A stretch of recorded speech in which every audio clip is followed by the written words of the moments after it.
with Sheila Zilinsky.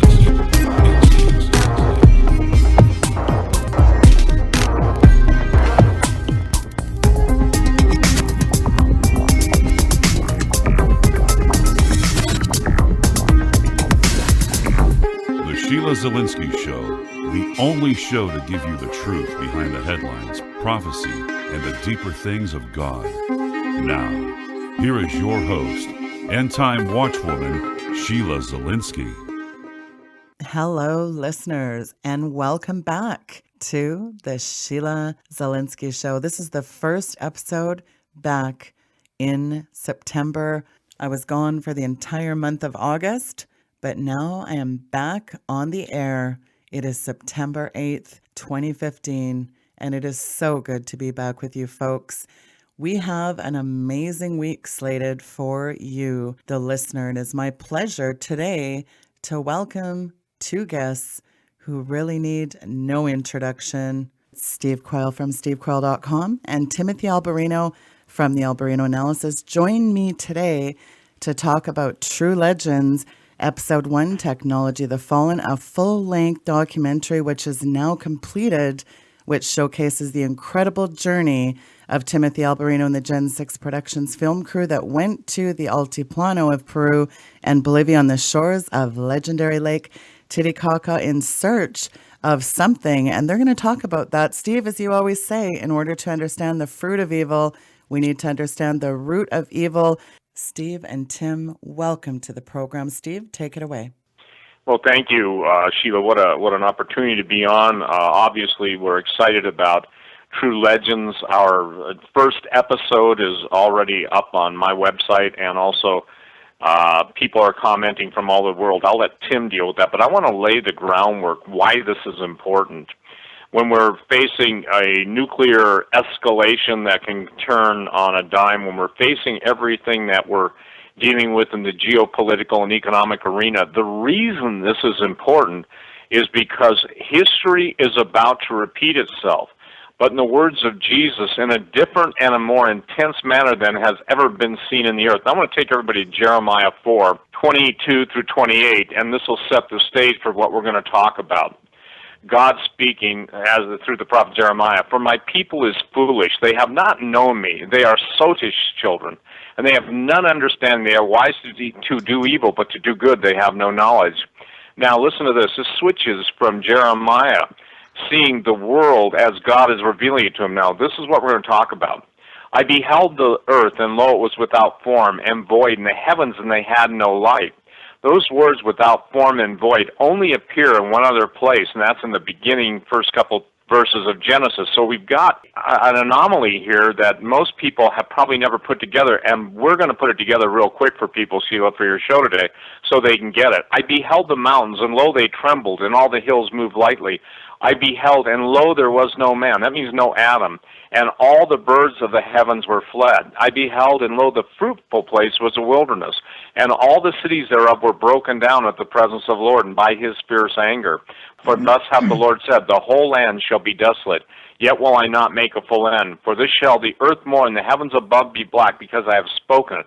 I have purposed it, and will not repent, neither will I turn back from it." Now, what we're talking about in dealing with the subject matter this morning that Tim and I are going to kind of lay out for the believers and also for interested parties that believe that, the Bible is not relevant. When you have without form and void, those words are tohu and bohu in the Hebrew. And when they're used once in the Jeremiah passage, which obviously is after Noah's flood, and once before the flood, you're dealing with an anomaly there that is easy to explain, but it has fantastic repercussions. When Tim and the film crew went to the Altiplano in Peru and Bolivia, and they saw the architecture of both pre-flood and post-flood, it's really important, Sheila, that people understand that we're dealing with legends, myths, oral traditions, and historical accounts of prior to the flood of Noah, of a gigantic world differing from the world after Noah. There were, by the way, giants in the earth both before the flood and after the flood. That's what Genesis 6 states. But what we found in our, if you will, the Rosetta Stone of pre-flood and post-flood culture was simply amazing. And Tim, I'll turn it over to you now and just share how they stand in contrast to each other and take it for as long as you want to take it. Okay. Thanks for having us on, Sheila. We're putting together our documentary series, True Legends. We're putting together information for people. We're putting the pieces together to demonstrate to people that the Bible explains, it gives an explanation for what are seen as the mysteries of antiquity, and obviously also the mysteries of the prophetic future, and they relate to each other, as Steve said. In order to understand what's going on now and what's going to happen in the future, we absolutely have to understand what happened in the past, and the deep past, the archaic past, the world before the flood of Noah. There's a lot of people waking up right now, even in the mainstream populace, to the idea that history is not what we've been told, because there's a lot of programs coming out now. There's a lot of stuff floating around on the internet where it's obvious when you take a good look at some of these, especially some of these megalithic archaeological sites, that something is amiss. History could not have unfolded in the way that we're taught. At least much of history could not have unfolded in the way that we're taught in school as it pertains to ancient history, what's known as Neolithic or antiquated history. So we are dealing with a time in which the giants walk the earth, but not only giants, all kinds of hybrid entities, according to the Bible, according to some of the extra biblical texts, like the book of Enoch and the book of Giants. And we're discovering, and we're documenting the evidence that that narrative is in fact true. And in Peru, as Steve mentioned, there's a lot of megalithic constructions. And for those who don't know what megalithic constructions are, just the word megalith means basically building stuff with oversized stones, massive stones. And we see a lot of that kind of construction happening in the dateless past. And so in Peru, there's a dichotomy between what we consider to be pre-flood constructions, in other words, constructions that were built before the flood of Noah, and post-flood constructions that were built after the flood of Noah. And what a lot of the ancients did, including the Inca, who were the primary native populace in Peru, at least before the conquistadors arrived, they, just like many other cultures across the planet, built on top of the pre-flood stuff that was in many cases built by giants. So many of these ancient native peoples came and found the constructions of the giants and of these other entities, and they built on top of them because they could not rival them. And also they were seen as holy places and places that were supposed to be spiritually charged. We see that in Machu Picchu, for example. It's not commonly known that Machu Picchu actually has, amidst a bunch of constructions that were built by the Inca, it also has foundations, megalithic foundations that the Inca did not build. And Machu Picchu is a great dichotomy between what the Inca built and the capabilities, the architectural capabilities of the Inca compared to the architectural capabilities of peoples that existed before the Inca, that the Inca revered and indeed worshipped. In fact, we found evidence in Peru, and it's in our documentary, Episode 1, Technology of the Fallen, which is available now for rent and DVD purchase. We found evidence that the natives worshipped the giants, and they believed, and we have this documented, this comes from historical documents, that the natives in Peru and Ecuador and Bolivia believed that before the flood, there were giants both before and after the flood. Yes, they believed in the flood. And when we say the flood, we're talking about the flood of Noah. They believed that the giants before the flood were much larger than the giants after the flood. This is biblical information that the natives understood before the conquest happened in Peru. In other words, before Catholicism came to the shores of South America. Which obviously validates the biblical narrative. And the natives believed not only that there were giants before and after the flood, and that the giants before the flood were much larger, but they worshiped them. And how did they worship them? They worshiped them in the form of their mummified or skeletal remains. In other words, they took the skeletal and mummified remains of giants, again, historically documented. They enshrined them and they worshiped them as gods. And in fact, they enshrined them, they dressed them in kumbi. And kumbi is the ceremonial cloth that was used by the Inca. In fact, it was the cloth that only the upper class and the priesthood could wear among the Inca. Everybody else had to dress in whatever the common clothing of the time was. But the elite could wear kumbi because the elite were seen as divine. The Inca kings were seen as divine, that they descended from a divine ancestor. And the giants were seen as their progenitors. In other words, the giants were their fathers.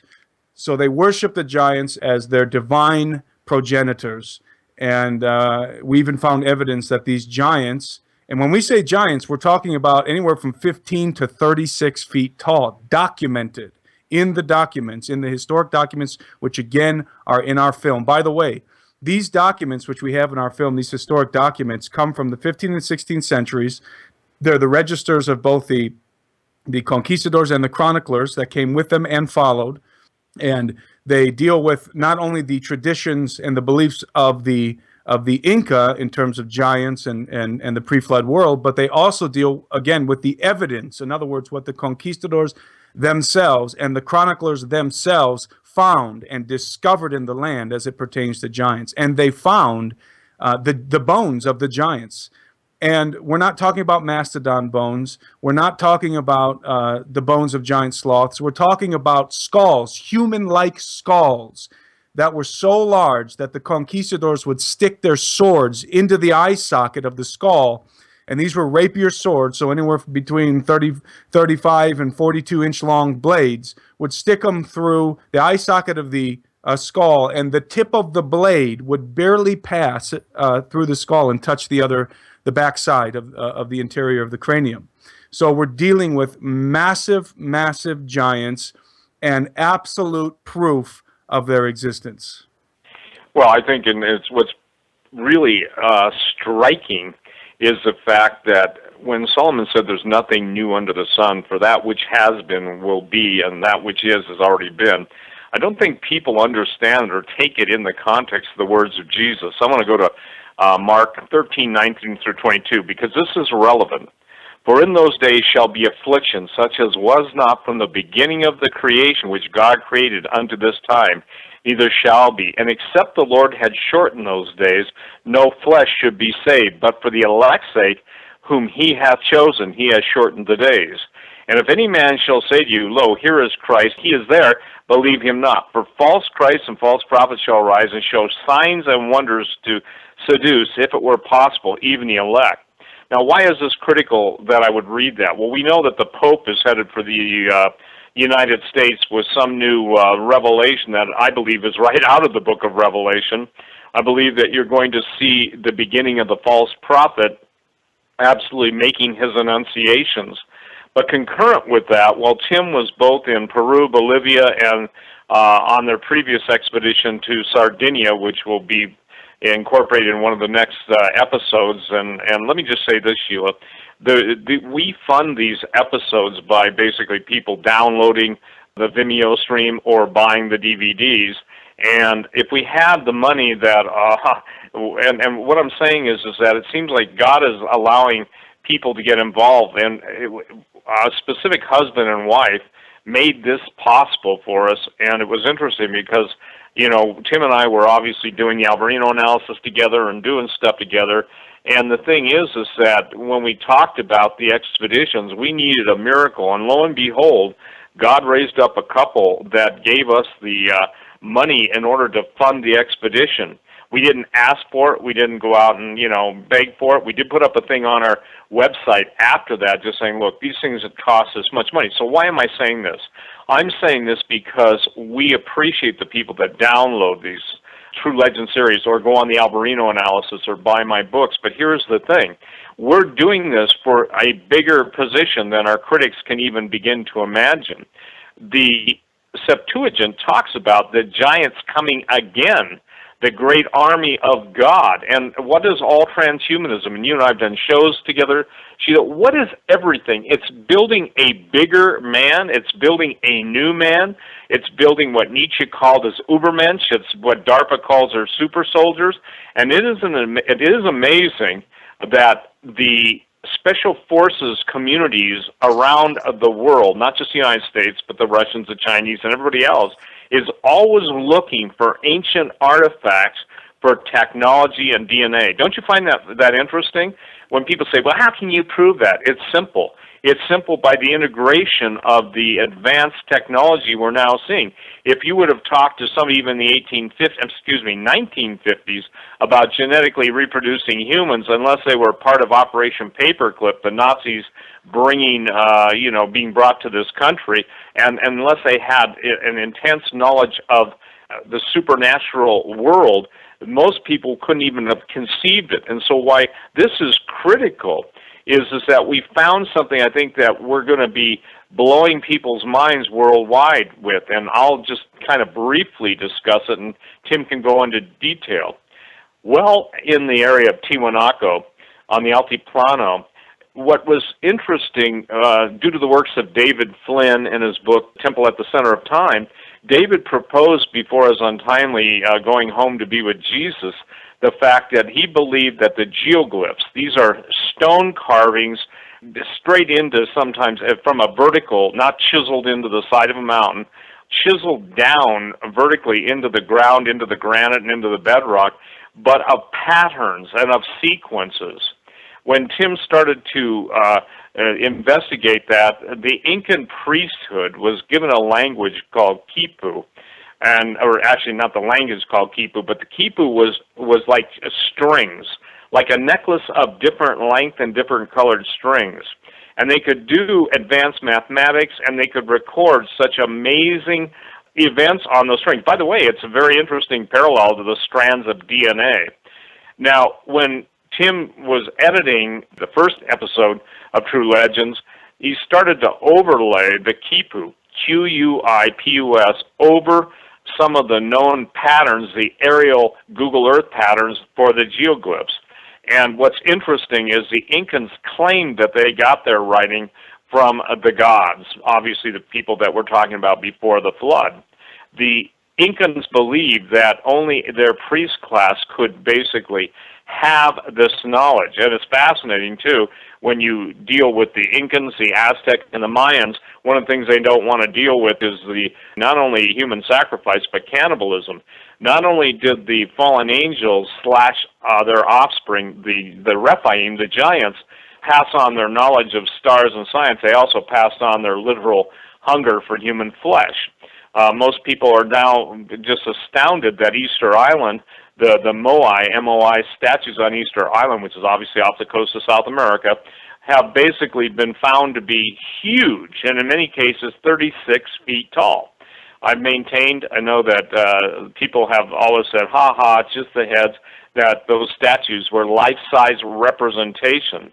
And so the point that I'm trying to make in all this is that the True Legends, our first episode of the series, is absolutely astonishing in the ramifications. Now I'll go one step further, and Tim, I'll turn it right over to you.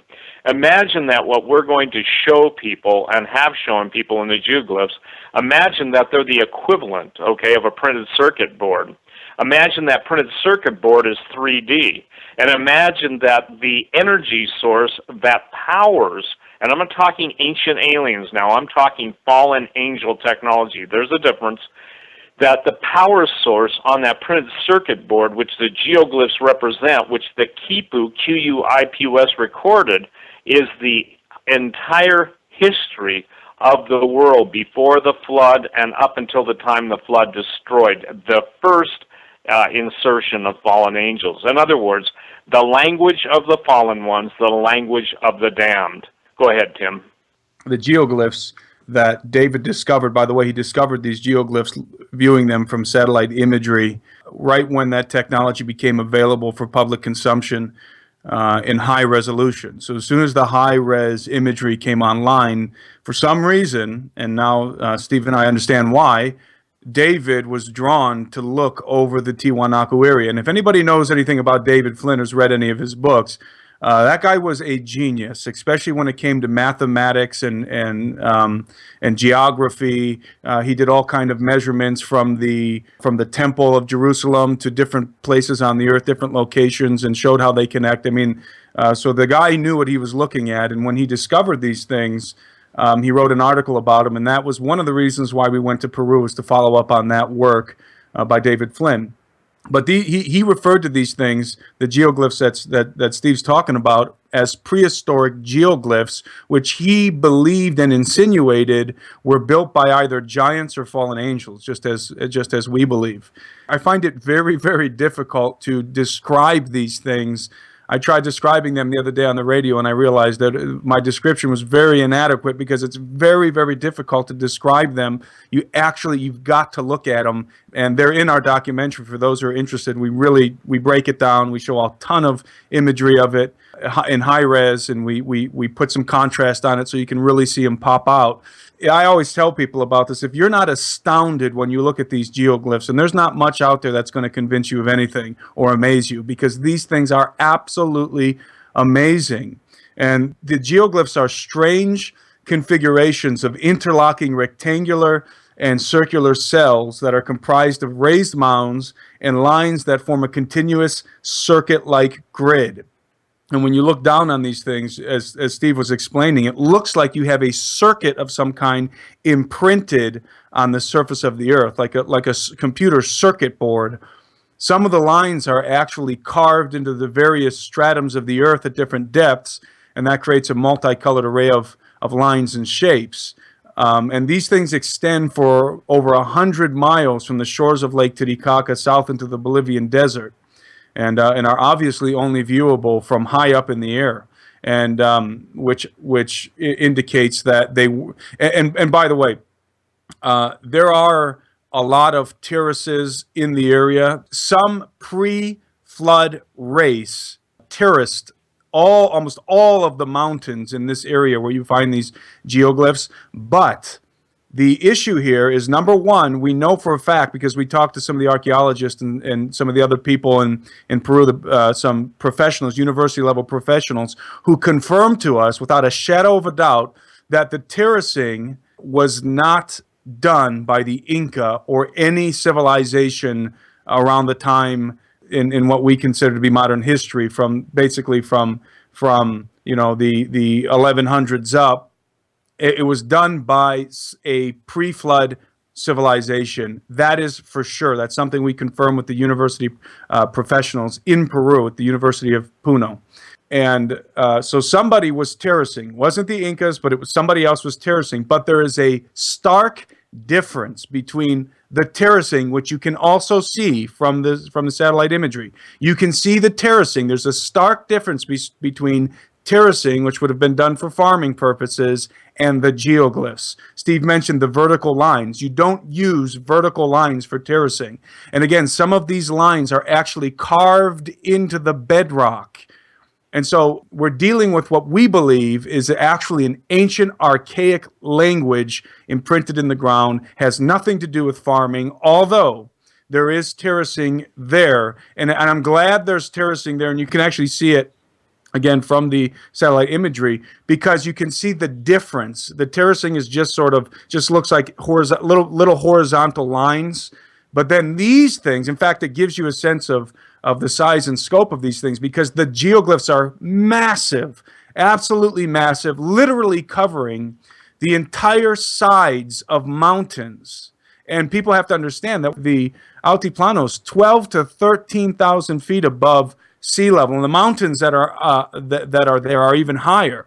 And these geoglyphs are just everywhere, extending for miles and miles and miles. And Steve was talking about quipus, which was the system of written language that the Inca developed, which we believe was developed based on this other language, this other system of writing and numerology, which is literally imprinted in the earth. And the Inca had their system of written language and mathematics was comprised of quipus, which is what Steve described as the knotted ropes that conveyed all kinds of information based on the size of the knots, based on how many knots, and based on the color of the rope they used. I mean, it was absolutely intricate. But their mathematical system, which went hand in hand with quipu, was called Yupana. And that's Yupana. Yupana utilized a checkerboard system. So imagine like a checkerboard with the squares. And inside of the squares were dots. They would put, the Inca would use stones, circular stones. And this was their system of mathematics. So how many stones you placed in each square relative to the other squares would give you, actually they were actually mathematic equations, and also they were would give them different mathematical values depending on how many stones, pebbles were in each square. Well, if you take Yupana, the mathematical the system of calculating that the Incas developed, or we think borrowed, and you take quipu, which was their form of written language, they had no other form of written language, you combine them together, and I encourage people to go on Google Images and type in quipu, Q-U-I-P-U, and then also Yupana, and you'll see what I'm talking about.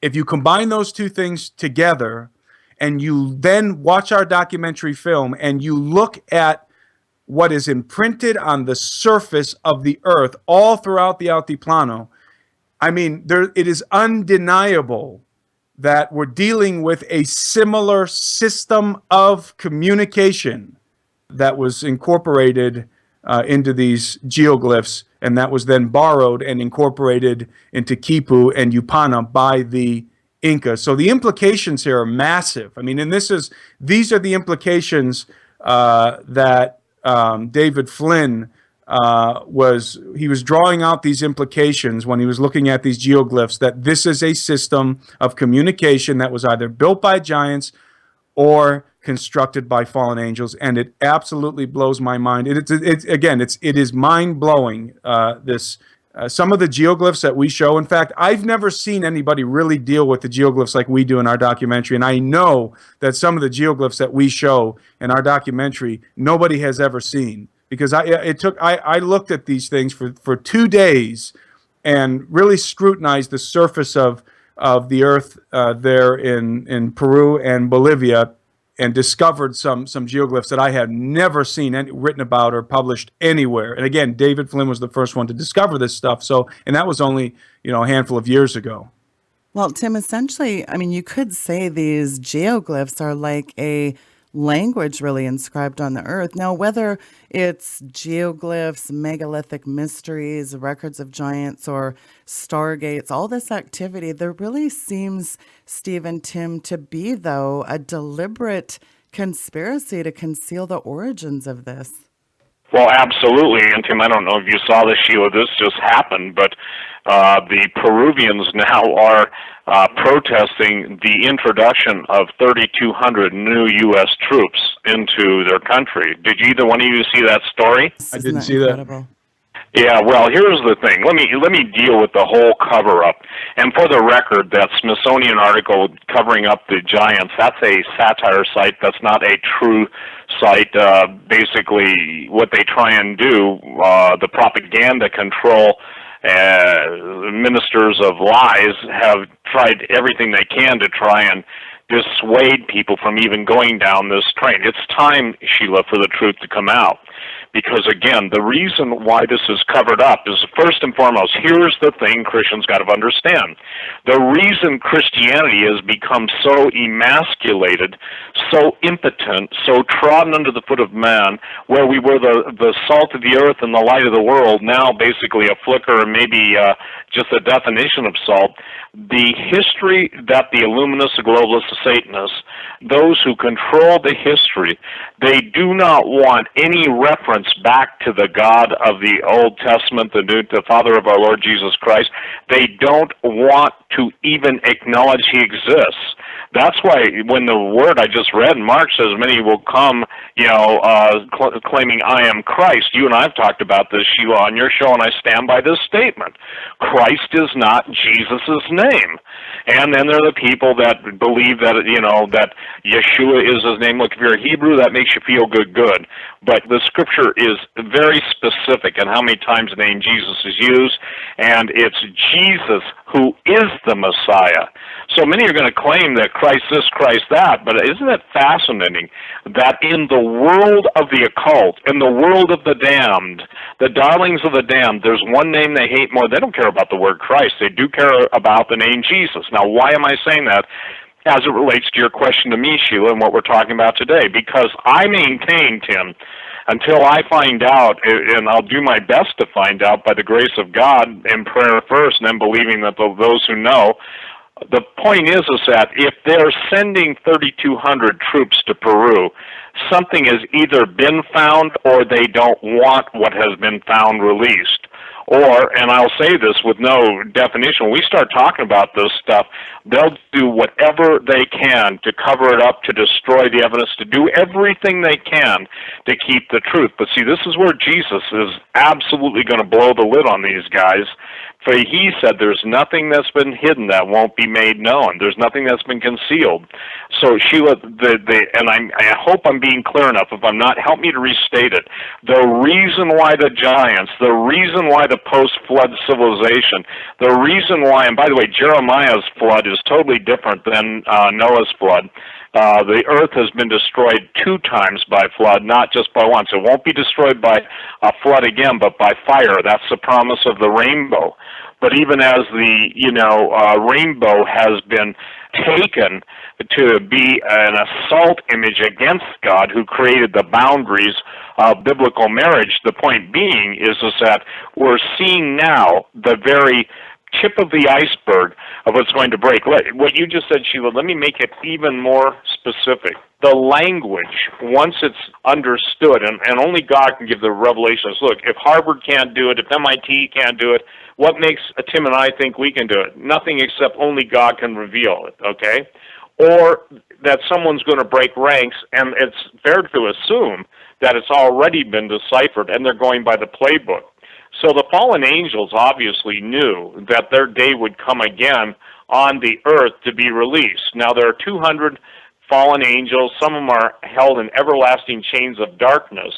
But the point being, somebody asked me, well, how many angels fell? I said, look, I don't know the number, but I'll tell you, 1/3 of heaven fell, the fallen angels fell, so that's a whole lot of fallen angels. So I'm not worried about 200 compared to whatever, 10 million, 20 million, whatever. That's the perspective. And the fact is that by being on one of the highest plains in the world, the Altiplano, not only did the giants, not only is the history, both pre-flood and post-flood, filled with giants, and by the way, the giants diminish in size. It's almost fascinating because Og, king of Bashan, mentioned in the Old Testament after the flood, was 18 feet tall. Well, it's almost like there was a 50% factor because some of the conquistadors were absolutely talking about the size of these guys, and they saw their bones. Tim, share the appetite of the giant. Share the stature of the giant as chronicled by the different chroniclers. Well, the giants that were discovered, the bones, had to be at least minimum 15 feet in some cases and up to 36 in others. And we know this because there's a famous case that some people are aware of who have done some research into giants in South America. There were giants that landed on the peninsula of Santa Elena near Puerto Viejo, which is now part of Ecuador, but then and during those times, during the times of the conquest and after the conquest, were part of the province of Peru. And those giants, and by the way, we prove that story is true in this documentary. The giants that landed, they came from over the sea riding on rafts made of reeds. They didn't bring any women with them. And when they landed at the peninsula of Santa Elena, the natives say, when they saw them, that they were so large that the natives only measured up to their knees. So obviously we're dealing with that's probably 17, 18 feet tall. and the giants then began to basically sack everything in sight. In other words, they were taking the natives' food, and not only the food, they were also taking their women, and they were attempting to have intercourse with their women, which was obviously resulting in the women's death.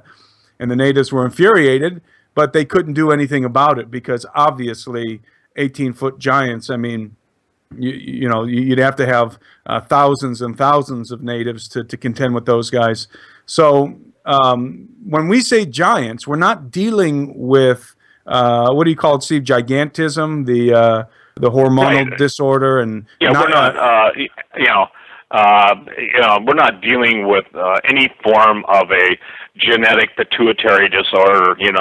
That's what all the scientists try and claim. But look, they use Andre the Giant of wrestling fame and others of some of these men like Robert Walden, one of the tallest men in our contemporary days, and some of the Russian and Chinese giants that are still, just 8 feet. And usually acromegaly is the medical term for it, but that's a debilitating thing where basically their bones begin to decay and they die usually at an early age. That's not what we're talking about.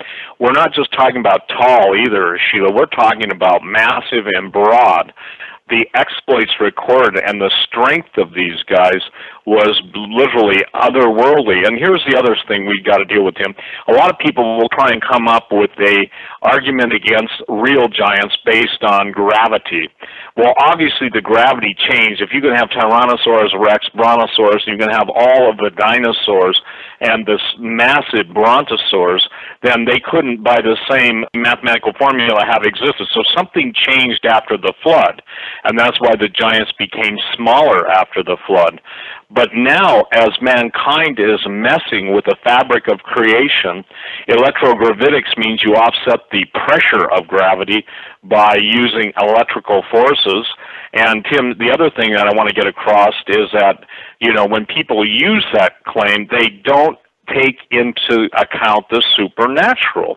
The supernatural is that realm of the unseen world that basically, Sheila, now people are starting to record incidents all over the world, and many of them are Christians. So years and years ago, I remember making the statement, wait until the days come when your worst nightmares begin to take on form, begin to take on shape. And not to sound corny or cliche, they won't need to say we're back. Everyone will see they're back. So what's critical about this too, and Tim, what I think people are going to find out, if you look at a phonograph record, if you look at the DROPA, D-R-O-P-A disc, if you look at some of the aviary is supposedly a group of scientists, very well hidden, very well clued in, that claim they even have the, if you will, the hard drives or the equivalent of Jesus's crucifixion. And when the aliens come, they're going to claim they created Jesus. The aviary has been the keepers of the disc. Now, I'm not making that name up. You can go look it up. But the important point in all of what we're talking about today, these are the days of Noah. And Sheila, I know, if people don't even can understand that, all modern newspaper reports and the control of the scientific mafia over truth can be, signed up with an Oscar Mayer baloney song in the background. The point being is that we have got to shake and break out of, I would call, our electronic tomb of believing only what mainstream media tells. And here's the thing.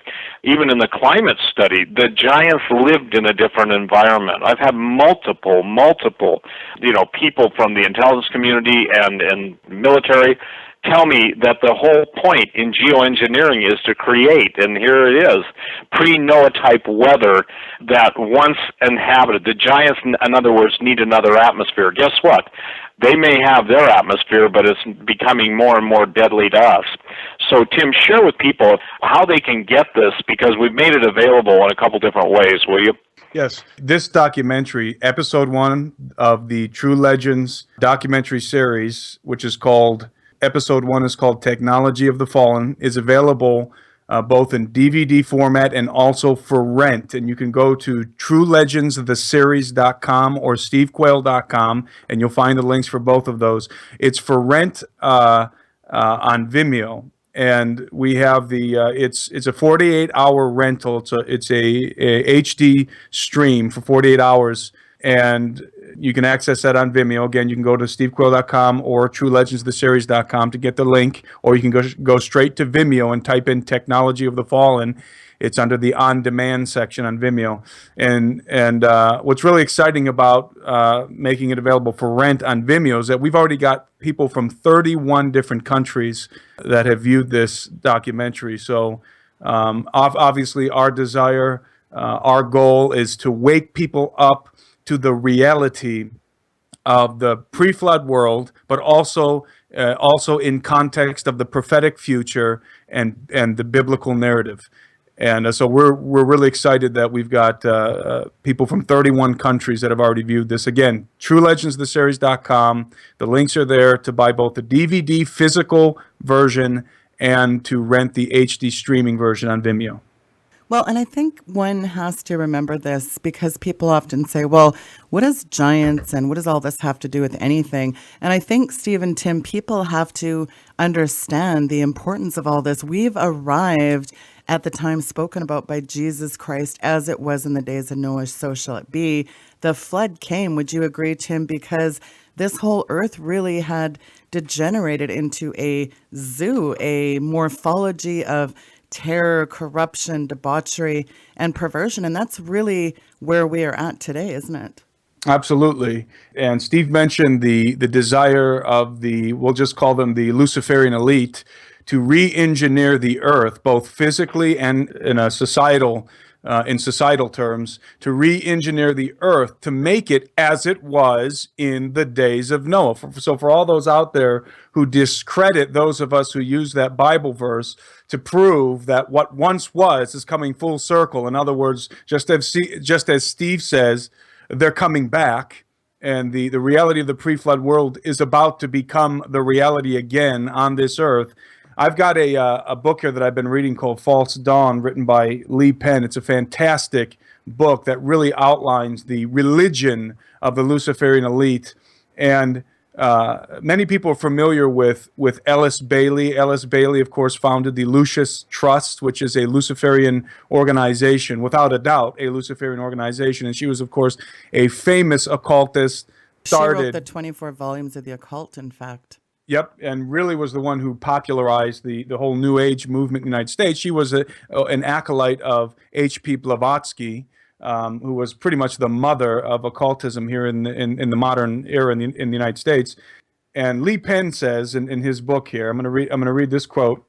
Ellis Bailey believed that for the first time, mankind is intelligently participating and cooperating in the entire evolutionary process. Therefore, the spiritual hierarchy, and when Ellis Bailey and Blavatsky and all the occultists refer to the hierarchy, people know them as the ascended masters, but that's just a front. They know, and let me state this emphatically, the occultists, the Luciferian elite, they know that the hierarchy to which they refer is the fallen angels. They know that. And they state it, but we're not supposed to know that as lay people. But in the occult, they absolutely know that when they say hierarchy, they mean fallen angels. Therefore, the spiritual hierarchy can bring to an end the long silence which has persisted since Atlantean days and renew an ancient sharing of the secrets.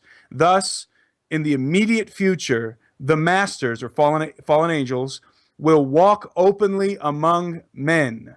This return to the situation which existed in Atlantean days when the members of the spiritual hierarchy were openly guiding and directing the affairs of humanity carries with it certain dangers. And then he says, Bailey's hierarchy wants mankind to return to a spiritual condition that existed just before the flood. And it's true. They want mankind to return to the spiritual condition, and they want the earth to return to the physical condition. And they're actually geoengineering the earth so that it will be like as in the days of Noah. And obviously, they're also engineering society and have been for a long time. So they're engineering on a physical level the earth, and they're engineering on a societal level to get us back to the days of Noah. And so that's why all these people who say, oh, the days of Noah, that doesn't mean what you guys think. It only means that when the Lord comes back, it's going to be sudden. Yes, it means that as well, obviously, but we know that the Bible is referring to things that are just deeper in many cases than what seems to be said on the surface. Obviously, anyone who's interested in Bible prophecy understands that. And so it's not just a speculation, it is a fact. And it's a really eye-opening fact when you study the occult as I have, and you realize that this is the plan. They want the return of course, the famous phrase, the return of the Nephilim. But that encapsulates so much more than what people understand. I mean, the days, that's why, by the way, what Steve and I are doing with True Legends, the documentary series, is so important and relevant. This is not a subject that people should be rolling their eyes about or saying, oh, we've been there, done that. We've already heard about Nephilim and all this. No, you don't understand yet. Believe me when I say, and I'm pleading with people, believe me when I say that you don't understand yet the dynamic of what it means when we tell you that they're re-engineering the earth before the flood. You don't understand. And the reason why people don't understand, both non-believers and believers in the scriptures, is because this subject is one of the most taboo subjects that you can talk about, whether you're dealing with archaeology, mainstream archaeology, whether you're dealing with mainstream history, or whether you're dealing with mainstream Christianity. Because in every Christian university across the land, they teach the sons of Seth theory. In other words, that in Genesis 6, the sons of God, the Benai Elohim, were not the angels. That only refers to human beings, to the sons of Seth. And we don't have time to go into that now, but it's just absolutely asinine, for lack of a better term. And it's not true. It does refer to fallen angels. It absolutely refers to the Watchers from the book of Enoch. And this spiritual hierarchy that the New Age and the occult is in contact with, they're not these benevolent ascended masters. These entities absolutely despise the human race. They only want to enslave us and to destroy us, and they hate the gospel, obviously, and they are enemies of God. And there are no human potentates, there are no human dictators, no Hitler, no Stalin, no Mao can even come close to measuring up to the level of wickedness and pure evil that these guys, this hierarchy, these entities are about to bring to the earth. And people need to understand that. Well, and it's interesting that the ancient scholars and rabbis who translated the Hebrew into the Greek Septuagint, as Steve alluded to earlier in the show, the Bible, we got to look at the fact that Jesus and his disciples read that version of the Bible. They understood Isaiah's predicting the return of the giants with monsters at the advent of the destruction of Babylon in the final age from the Septuagint. If you read, lift up a standard on the mountain, on the plain, exalt the voice to them, beckon with the hand, open the gates, ye ruler, I give command, and I bring them giants. Right there, the word is giants are coming to fulfill my wrath. What do people think that when he's talking about the day of wrath and anger, you know, we're talking about desolation. It shall be as when God overthrew Sodom and Gomorrah. Jesus knew exactly what Isaiah was talking about there, didn't he, Steve? Well, absolutely, and obviously the testimony of Jesus is the spirit of prophecy. You know what it boils down to, Sheila? God's people don't want to even engage those critical thinking processes that God gave them so they wouldn't be basically seduced by spirits, but by drowning out the voice of God through all the electronic media, iPods, iPads, computers, iPhone, music. Look at everything now. Everything is designed to do one thing, and in my opinion, it's obvious. People may disagree with it, but it's to kill critical thinking. And by killing critical thinking, the stuff that we're talking about, this is not irrelevant. This is the most relevant thing you can talk about, because Paul said people are going to give heed to seducing spirits in the end times. So what we're trying to do, and it goes right back to my statement, I stand by it on talk radio for 25 plus years, is that you can deal with the fruit of evil and go just in a tailspin and on numerous tangents, or you can get to the root of evil. The root of evil will always define the fruit of evil. The root of evil is where the Christians will not deal.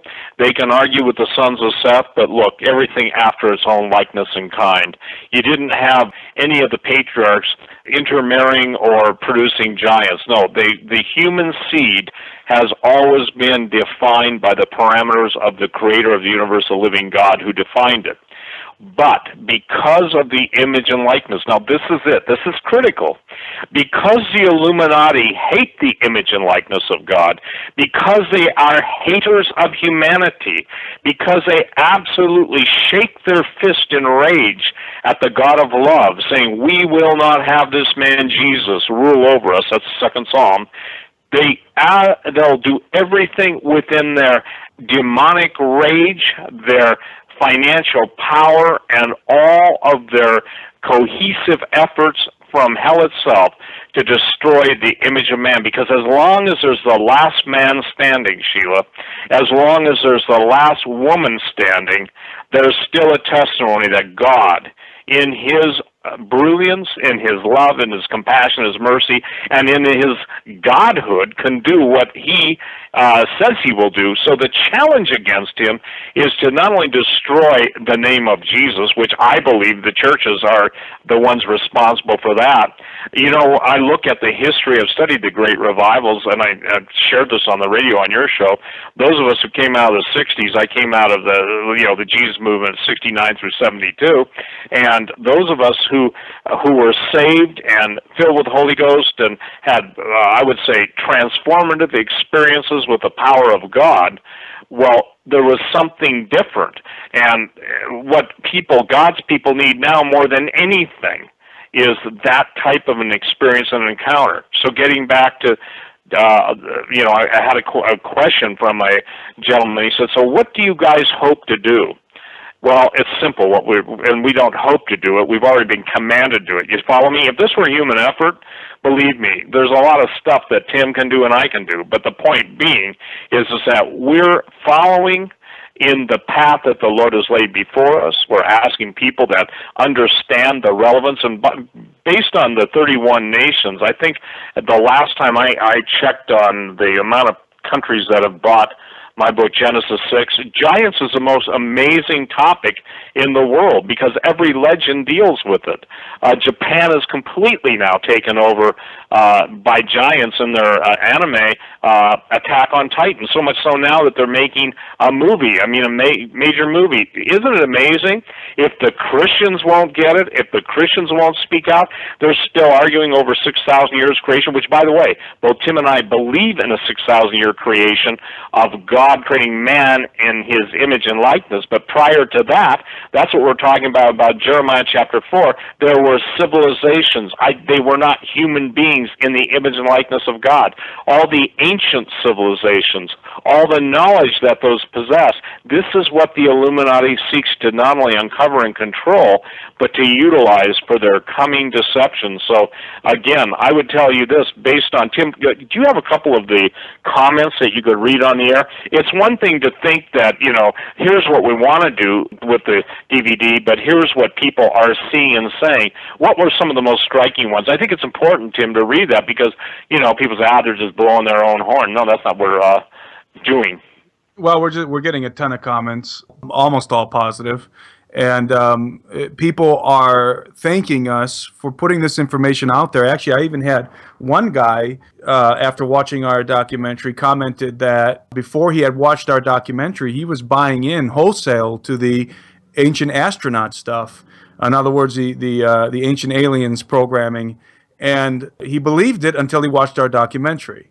And we're getting a lot of that kind of stuff. So the people are being bombarded with the idea that in order to understand ancient history, you have to understand this idea of extraterrestrials coming from other planets, panspermia, they seeded life on Earth, and they controlled the history, the direction, the progress of mankind. And that's closer to the mark than, to be honest, that's closer to the mark than conventional history. However, it's not hitting the mark. It's not a bullseye. If you want a bullseye, you have to believe the scriptures, because it's telling you what happened and all the evidence bears witness to it. And a lot of these people who have been frankly deceived with the ancient astronaut theory are watching our documentary, having read and watched a lot of the ancient astronaut stuff, are then coming to our documentary and thanking us for actually putting the documented proof in our film of what we're saying. In other words, there's so much wild speculation in the ancient astronaut theory crowd. They see some kind of an artifact, and then they make all these wild speculations without any proof based on its origin, who made it, how they make it. But we actually, when looking at the same artifacts in many cases, such as up in Tiwanaku and Pumapunku, we actually show you the historic evidence to back up what we're saying about it, not just from the Bible, but historic evidence from the conquistadors, the chroniclers, the Inca themselves.